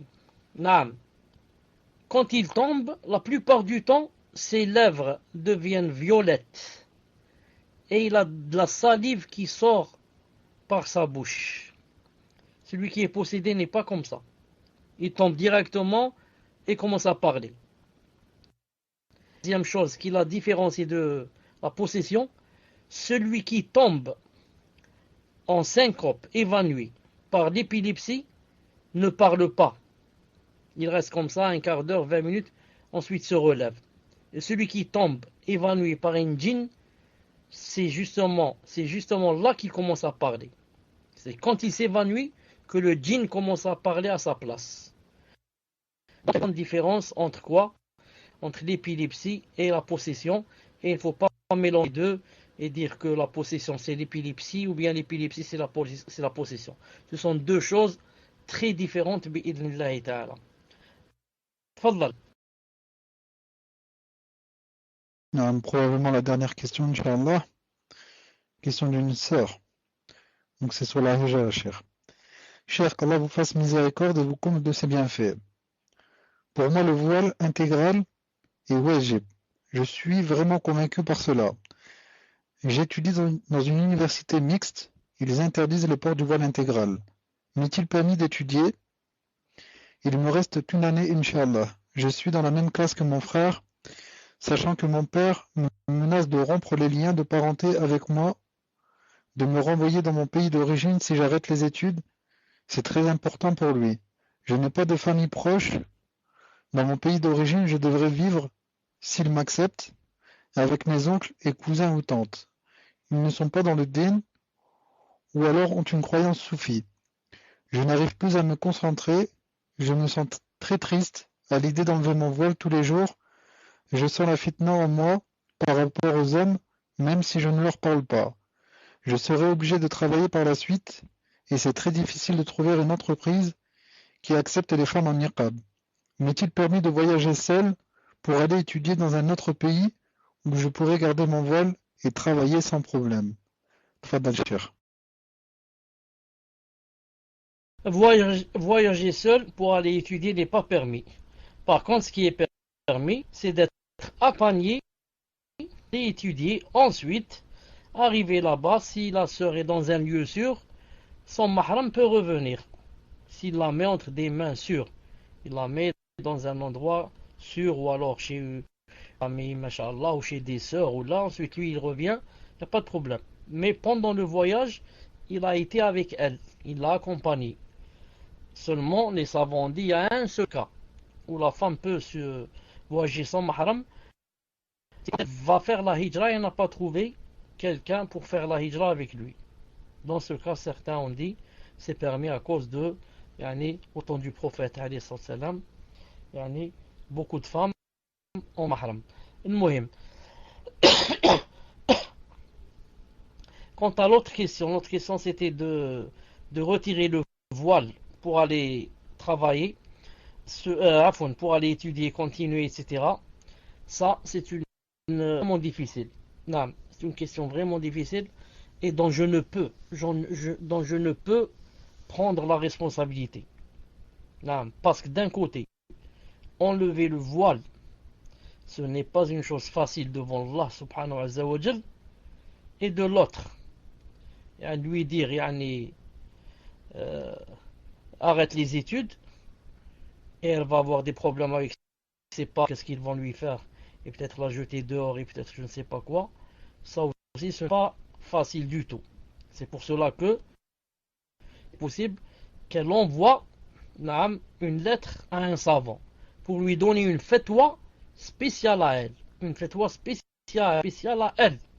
Comme une fois, j'ai lu une fois, une Belge ou une Suissesse ou je ne sais pas, bien sûr, a demandé comme ça à un savant, elle lui a dit, voilà, c'est ma dernière année à la fac et, et là où j'étudie, elle étudiait pharmacie ou là, quelque chose comme ça, une chose médicale.